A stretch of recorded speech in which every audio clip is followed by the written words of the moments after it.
Hello and welcome to Confidently Wrong, a show by regular dudes talking with confidence about content we have no right to speak about with any kind of authority, but do it anyway. I'm Wesley Nakamura, and as always, I'm joined by award-winning director Brian Redondo and Savon Jones, aka Captain Bonnie.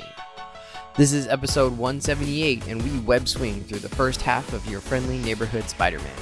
I'm confident that it's going to be the best show you've ever listened to, and well, hey, if it's not, you can always ask us for a refund.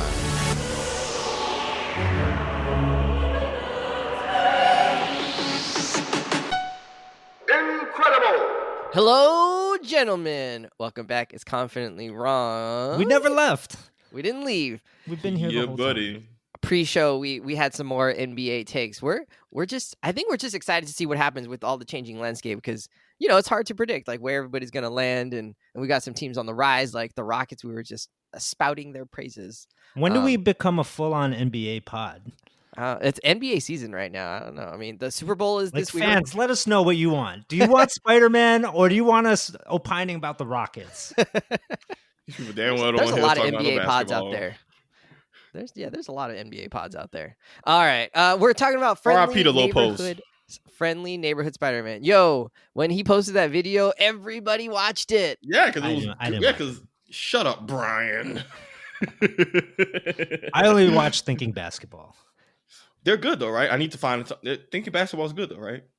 Oh, excellent. I'll give it a check because I'm at low post. My heart still hurts and yearns. Hopefully he'll come back somewhere. Someone was speculating maybe he's just like on a non-compete or something right now, and so he can't go anywhere. But we'll see. All right, Friendly Neighborhood Spider-Man out on Disney Plus now. They've released Spider-Man, as of this recording 5 episodes, I believe. 5 episodes of this are out. You didn't watch all 5? 5 episodes of this are out? 5. They did 2 the first week. Yeah, it's kind of crazy. 5 the second week, and then I think they're gonna go back to 2 and 2, and then that'll finish off. 3 episodes came out this week? Yep. Oh shit! You're behind on the homework, bro. I thought like 2 episodes was. Well, I saw all of Invincible. It was a lot. I was also surprised at how many episodes there were. And they're shorter. I mean, they're like 25-minute episodes. Okay, but I was watching Invincible, and you didn't finish that, and you know I'm not about to jump through the hoops to watch no Spider-Man. That's okay. I think you weren't won over. If you saw the first 2, it was cool, but I'm not about to like. Got a sense of it. Wait, the end of the first episode, is that when Norman learned who he was, or was that the end of the second episode? You're asking the wrong person. Second episode, I'm pretty sure. Okay, that's when he like is in the building and learns. Okay, so I've seen the first 2 episodes. All right, cool. You're good. It's fine. Yeah. I mean, there's nothing new that's going to be groundbreaking. They're going to have 10 episodes. So let's see, 3 this week, 3 next week, and then 2 to finish it off February 19th. So this is really going to be in and out quick. We'll see. The next because everything's going to shift towards Captain America by then. Yeah. Which buddy. we're gonna. Did you guys buy tickets? I bought tickets to see it. Sure did. I gotta get my. I gotta see. I gotta pick what day. But yeah, I'm gonna be out of town when it first comes out. I'm seeing it on Thursday. Chicago. Ooh, you're gonna see it Thursday. I'm gonna see it Saturday. Dang, I want to see it Friday, but I don't know if I'll be able to.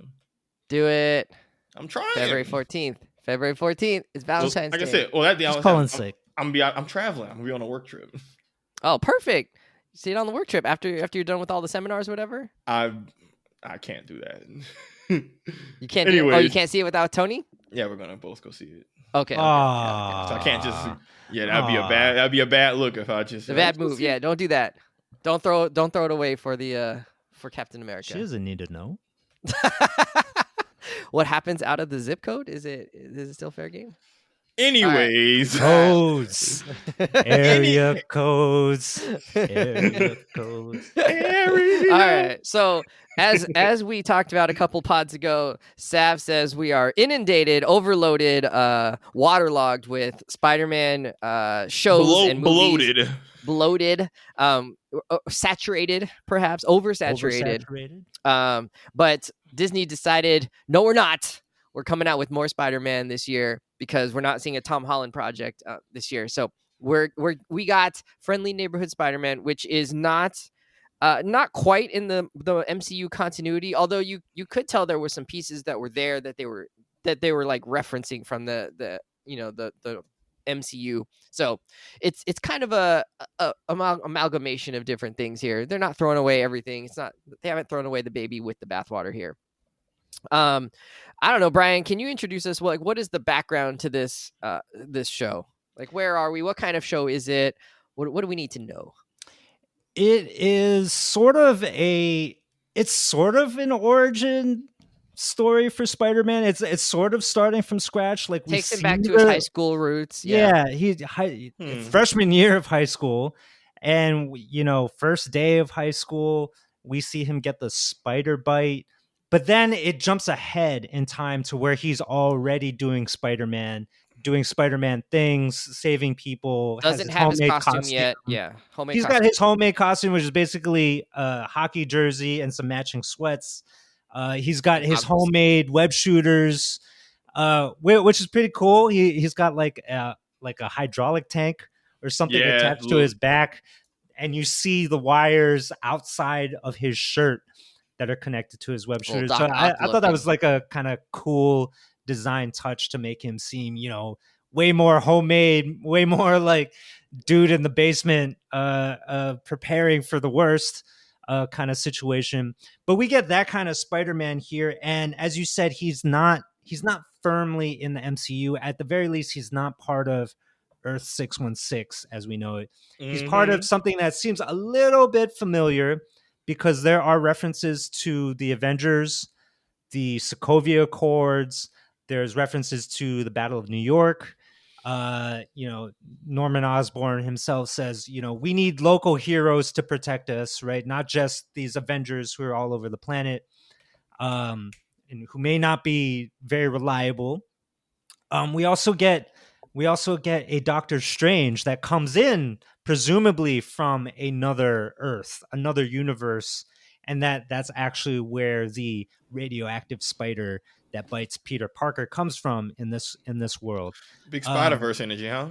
So I kind of have a feeling that maybe they will try to tie this into the multiverse in some shape or form, that we will see this version of Spider-Man down the line in other properties.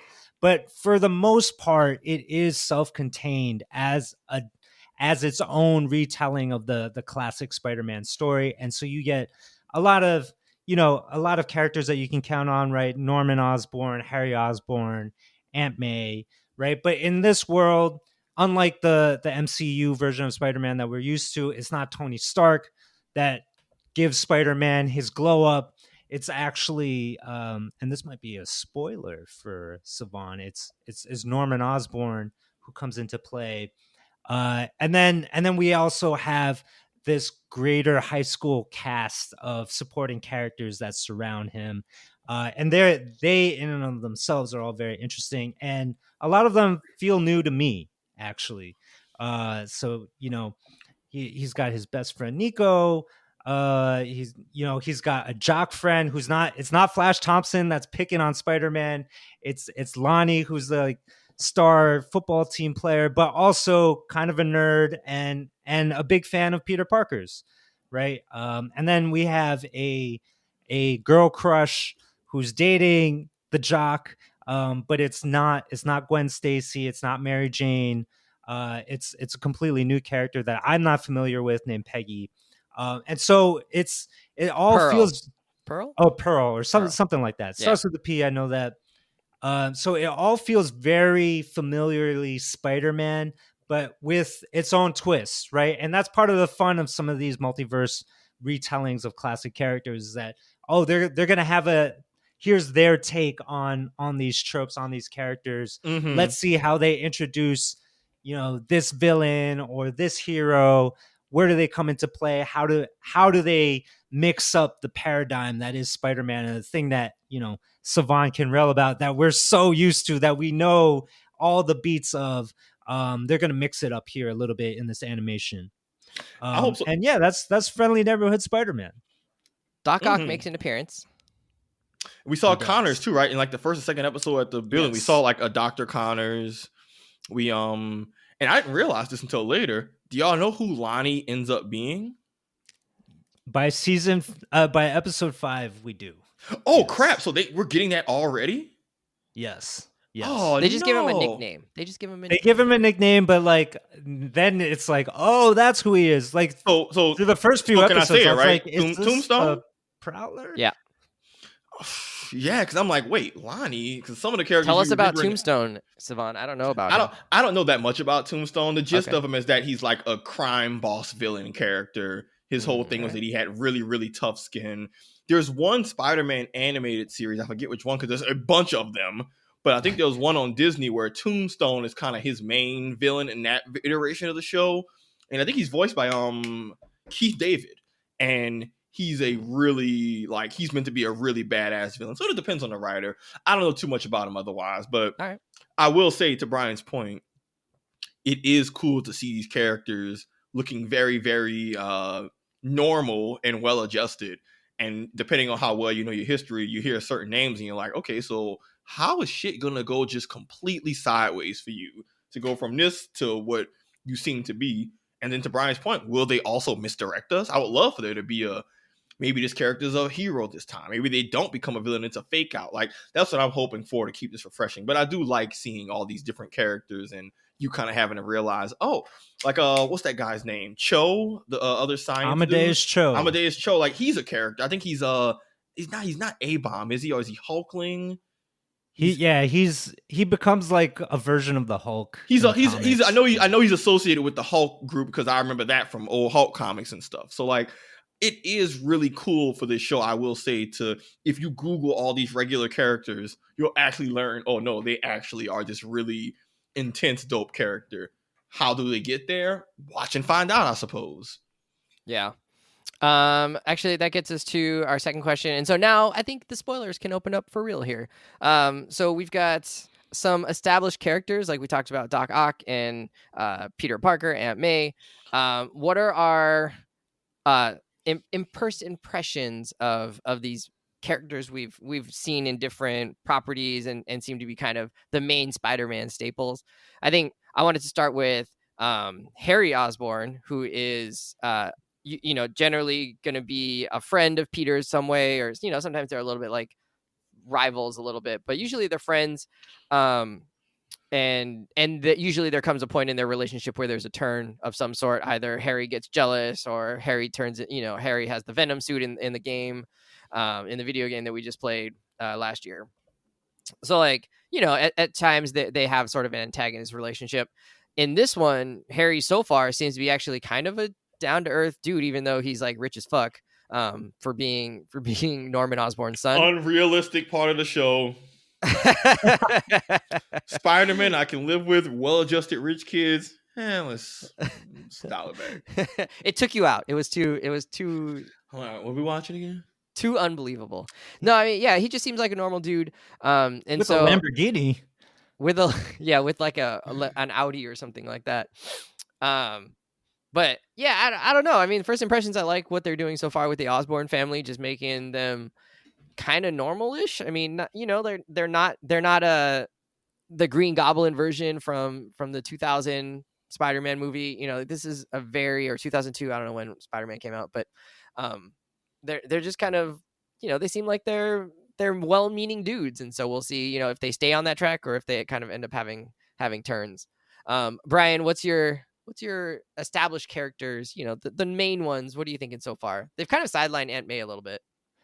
Yeah, I do like that approach, right? That all of these characters that are in Peter Parker's orbit seem like they all seem like good people or nice enough people that you could get behind, and that they would, especially as they flesh out their characters. And particularly, we already talked about Lonnie Lincoln, who gets the nickname Tombstone by the end of episode 5.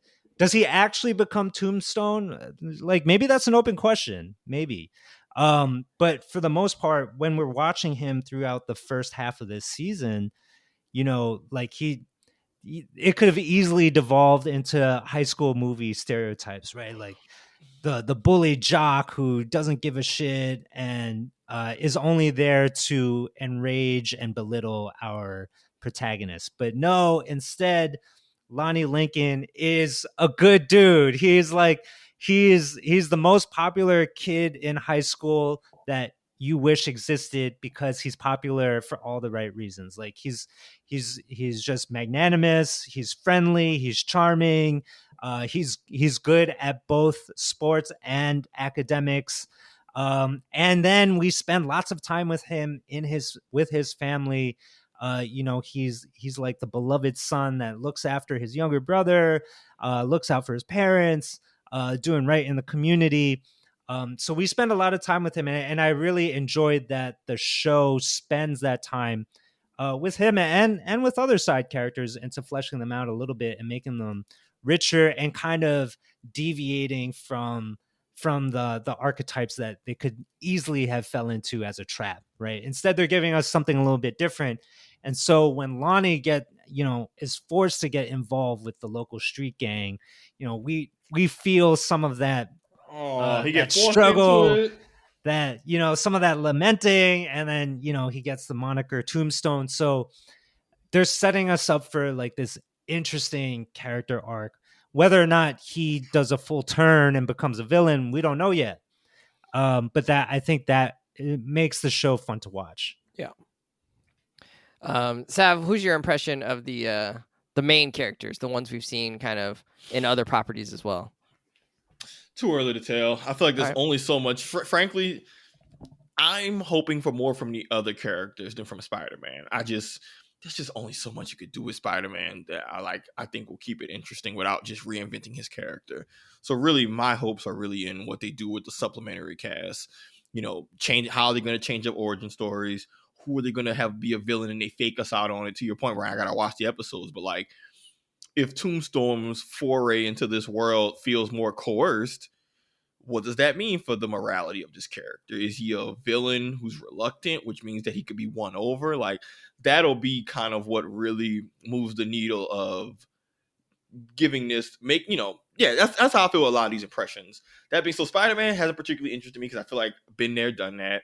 I really like how they've done Lonnie Lincoln so far, just in those 2 episodes, setting him up as the rival love interest, but then he's actually very chill, down to earth. I like how they characterize him going back home and seeing the neighborhood get progressively worse, and you can see like his life is not as simple or as easy as he makes it look. I really enjoy how they characterize Lonnie with that.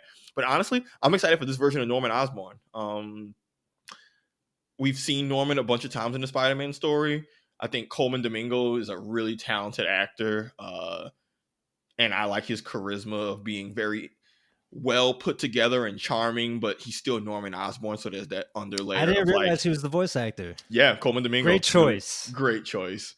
And frankly, he was in granted, very different role, but like I like seeing him in a good villainous role. He was in The Color Purple as Mr., the abusive husband of Celie, and he was really good in that role. But I just think he's vocally very talented. But I'm excited for how they do Norman, because now second episode, Norman learns that he's Spider-Man. So I'm like, all right, cool.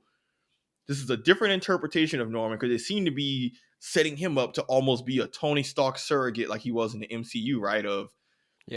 Which is weird, because in the comics it ends up being Norman is usually his mentor, and then in the MCU they had to be Iron Man. Now we're kind of switching it back to Norman, but with the Iron Man influences from the MCU. But he's going to be a full-on villain. I'm curious to see how those things coalesce a little bit. But I think Norman has potential to be the best character of this show. And you think Norman's going to be the main villain in the show? I don't know. I only seen 2 episodes, but right. It's Norman Osborn. I don't know what else to tell you. But that's what's been interesting is that so far they've set him up not to be a villain. He doesn't have any of that aggressiveness or chip on his shoulder. He's much more I just want our city to be safe. When our city is safe, I do well, and I know I want it to be safe for my family, kind of thing. But that's what makes Norman so good, is that he's a liar. Norman, even in the comics, Norman has absolutely gotten himself into positions of legitimate power, and it's dude, that's Norman Osborn. He's kind of like a Lex Luthor type, honestly, in terms of can't trust him. He's in legitimate positions of power, but it's we can't trust this dude. All right. But I don't know. For me, this show is really going to just ride on how they redefine and give us fresh takes on these characters. If it feels like I'm watching this and I can predict the beats of who's going to become what because I already know what happens to characters, then this show is going to be a flash in the pan for me. If they can reinvent these characters in a way where maybe villains aren't villains, the same way Venom has become like almost a hero in certain Spider-Man stories now because they reinvented the character. I'm hoping that they can do something like that in here where we don't already know who the villains are because we see people's names.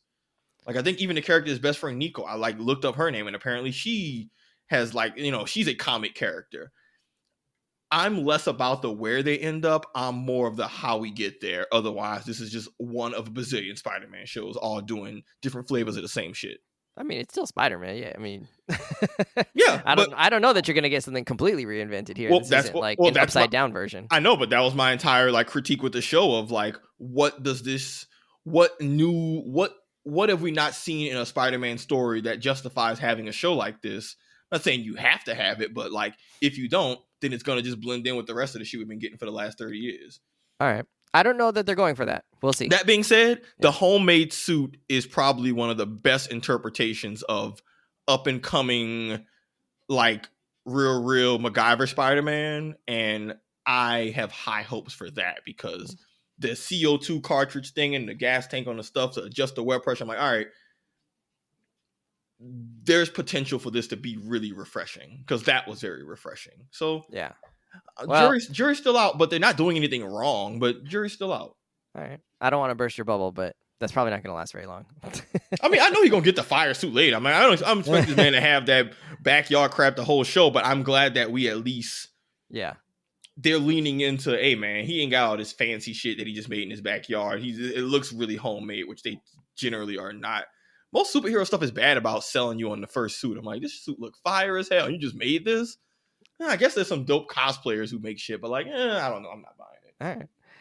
I like what they're doing with Nico Minoru so far. She's been like kind of interesting as like a good friend character. She's not in on the secret identity yet, so he's still doing things that end up like distancing her or alienating her. The classic Spider-Man. I'm here. Where are you? Yeah. Yep.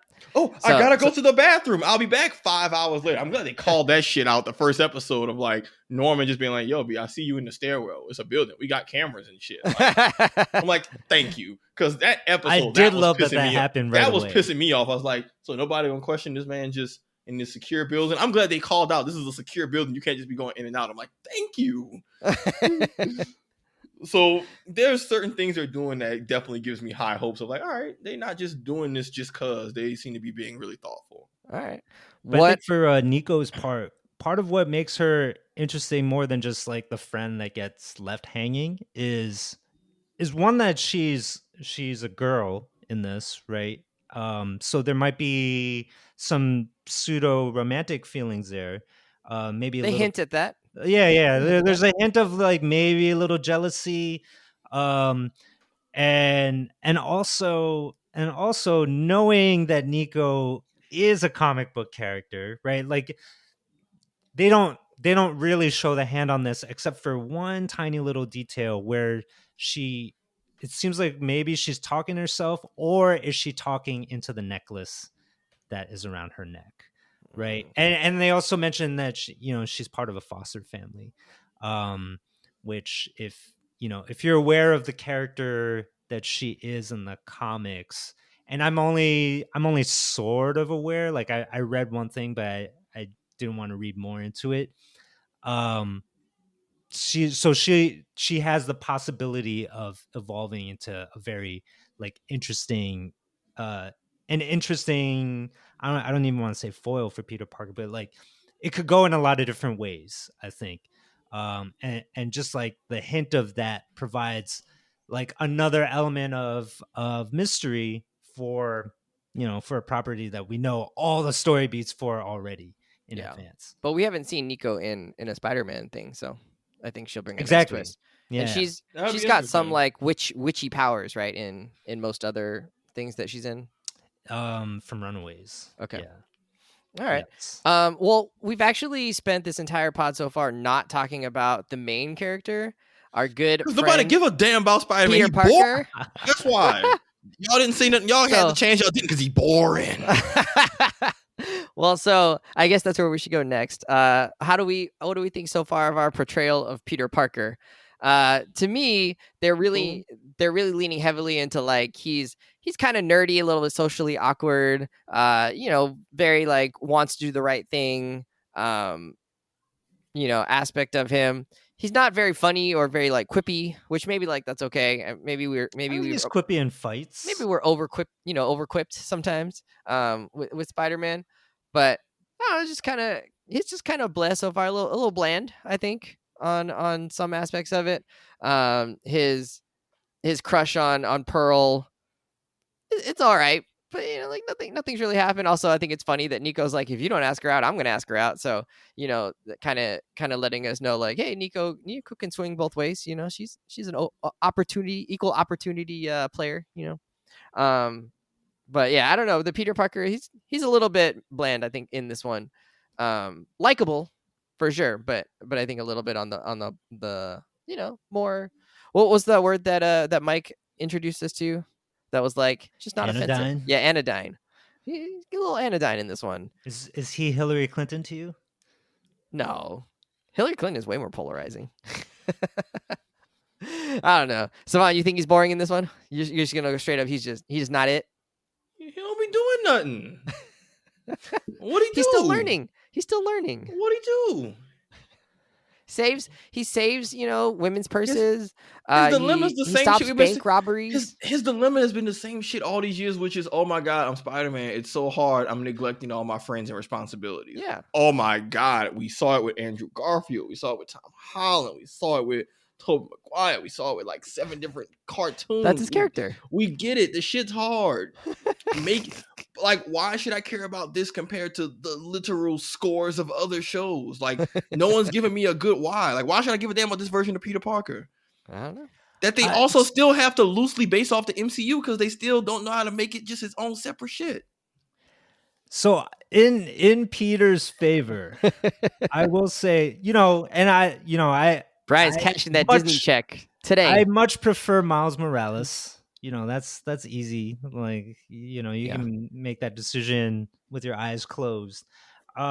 With Peter Parker, though, this version of Peter Parker, I think kind of what makes him interesting is that he really does feel like a kid in the way that all those other names that you mentioned, those iterations of Peter Parker, were just like, okay, these are adults with like real adult Maybe things. not Tom Holland, but like the others, yes, absolutely. This version of Peter Parker definitely feels like a child doing this kind of stuff, and like his innocence is part of what has like made me root for him in a way. Like he, and he's innocent and naive in a way that you can understand for like a 14-year-old kid, and he is also flaky in the same way that a 14-year-old kid might be, because they just don't know how to manage their time. Like they don't know how to how to be pulled in multiple directions and prioritize and do any of that. And so like I buy a lot of the foibles that come with Peter Parker being Spider-Man, and appreciate kind of like aw shucksness that goes along with it, with him being such a naive kid to begin with. And I think to me that represents kind of a shift from other Spider-Man that we've seen. Like, this cartoon actually like made me think a lot about the 90s Spider-Man cartoon on Fox, if you remember that one. And that's a much more adult Spider-Man, right? Like he's already working professionally. Huh? He's he like it's more on that end of the spectrum. And then so everything that came after that is sort of like a sliding scale back into youth, right? All the way from like Tobey Maguire, then to Tom Holland, which was a way to de-age him, and then now to this version of the friendly neighborhood Spider-Man. He really seems like the friendly neighborhood kid, and I find that kind of charming. It's a slightly different flavor than what we've gotten before. Yeah, I wonder if it like de-age, it like juvenizes him. That's not a real word, but Infantilizes. Yeah, to the point where it's actually, this is becoming more of like a middle school kids show rather than it kind of is a show that we're going to appreciate as much as adults. And yeah, I think maybe it is actually a little bit targeted towards younger audiences a little bit. But not that like adults won't appreciate certain things about it. I wanted it's kind of like Ninja Turtles. Like, it's kind of like that recent Ninja Turtle movie where it was clear that, because I'll give you that, Brian. This interpretation, much like that recent Ninja Turtles movie, are like, this actually feels like them behaving age appropriately and also in reference to the actual audience who'd be watching it. So not what older people think kids act like. Like, no, this is just how kids are, and a kid of this age will watch it and be like, oh yeah, this is how we get down. So we outside. Yeah. That was still one of my favorite Ninja Turtle moments ever. That was pretty funny. All right, let's wrap it up a little bit here. I mean, I don't think we have a ton to go on, even though they're 5 episodes in. They're very short, enjoyable. I don't know if it's a must watch for everybody. Apparently, Sav is not on board with maybe where it's going. But I do think most people would appreciate it. But yeah, I mean, I think if you got limited time and you're just like, does this tie into the MCU? Do I have to watch it to be able to know what's going on in Captain America, Brave New World? No, absolutely not. It's definitely its own thing, and like, watch it if you got time and enjoy Spider-Man stuff. And if you don't, then like probably not the show for you. Brian, you were hitting us up with a little suspense, little teaser in between while we were recording the shows. And you had said that you think this show in some ways is there's a juxtaposition in your mind happening between this and Invincible, which you talked about last show. In what ways are you seeing them like compare and contrast to each other that was meaningful? Yeah. So like I watched Spider-Man and then watched Invincible right after, and it's kind of interesting just to see, well, like how different the storytelling is, but really also how different the production value is.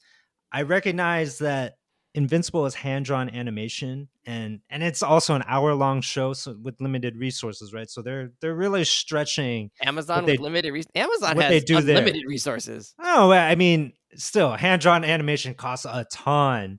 So and they they're paying out the ass for top-notch voice actors, right? Good Lord, yes, that's half their budget. Where Friendly Neighborhood Spider-Man is doing a lot with a little. And I really appreciate that. It's a very tightly packed 30-minute show, right? A lot of stuff happens. But really what stands out for me is the quality of the animation. This is computer animation made to look like it was hand drawn. And it's got like the 60s Jack Kirby original aesthetic. Like when they show Doc Ock, he's got like the shadow sparkle things in his sunglasses drawn the same way that Jack Kirby did. Same with Norman Osborn, right? And they don't move. They're in the same spot. His weird haircut, right, with like the sharp striped lines. The waves, waves. And it works. It totally works. But yeah, so they have this like old school aesthetic, but with modern day animation. And so Spider-Man swinging through the city. Looks and feels excellent, fluid motion, and then when you get him actually into the action scenes and to the fights that go down, it like they sparing no expense here, and they're doing a really good job of making them really punchy, making zippy, moving the camera around and stuff like in ways that is very hard to do in hand-drawn animation, right? Like you can't move the camera too much. But here, because it's digital, like the camera's swinging all over the place, fast cutting, and very, like, I think pretty inventively so, and where they're deciding to place the camera and put the action, just makes it have a feeling of like, wow, that was exciting. That was a full-on rush that we're getting from a Spider-Man made to look like it's the 1960s version. Yeah. So I give them props for doing a good job with that, and keeping it still contemporary. Like it's modern day Spider-Man. Like they're on TikTok and stuff in this. Yeah. The Doctor Strange fight really stood out to me in the intro of like, and animation style aside, they're having a lot of fun and creativity storyboarding these fights, saying, hey, okay, I know it's Doctor Strange and he's just appearing, we're just setting this up to introduce the spider, but how do we just have as much effing fun as possible showing off the Doctor Strange? Like, they went harder on the Doctor Strange fight in a way that they didn't need to. Like, even there's part where, like, there's a part where, like, the creature throws a bus and it's at the building and it hits the building and Doctor Strange tries to reverse time to undo all of that. And I'm like, y'all did not need to do that. He doesn't even successfully stop it from happening. He gets hit and it's still the whole little time rewind thing falls apart, but it was still just really effing cool.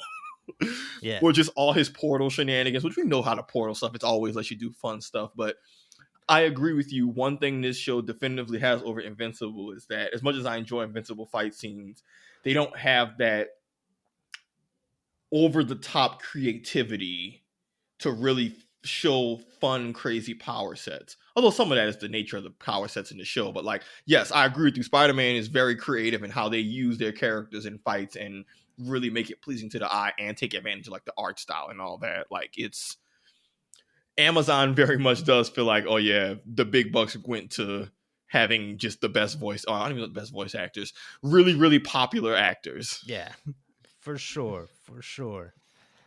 I guess you could see that in that that underground fight scene with Dr. Seismic, right? Like in Invincible. Yeah, they're shooting the centipedes and stuff, and stuff just like bounces. It doesn't do anything. It feels very flat. It's just like Invincible's getting carried by the writing and the dialogue more so over just the pure choreographed fight scenes. And I mean, I would say if you had to go one way, like for sure, invest your money in the writing. Yeah, it's one of those. It's just one of those. You know, certain shows are good at certain things. You can't be good at everything, and certain shows clearly kind of you can just. To your point, Brian, when you watch them side by side, you can kind of just see not necessarily one over the other, but you can see what they decided. This is what we're going to put this is what we're really going to invest into, and it pays off, but in different ways. But yeah, Spider-Man, the creativity, absolutely. Like the people who made this show are Spider-Man fans and give a damn and are really putting their foot into it. And even with all my complaints and reservations, that is very, very clear. This does not feel like a cash grab the way like some stuff of What If does or whatever. Like this feels like a tailor-made Spider-Man animated show. My only complaint about this show is that, and it's kind of similar to my What If complaint, where What If was too tied to the MCU. This one isn't heavily tied, but there's a few too many mini MCU references for my taste. Like, I was not a fan of when you first get introduced to Norman at the apartment. It's like a 1-for-1 of the Spider-Man when he meets Tony Stark. Like they did that. Those shots were clearly meant to be almost identical.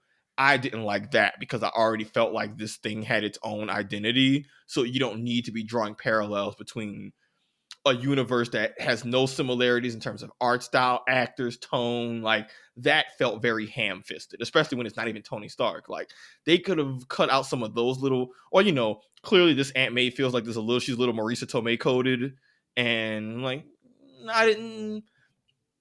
it's not a big deal, but like y'all are doing so great making this feel like its own thing.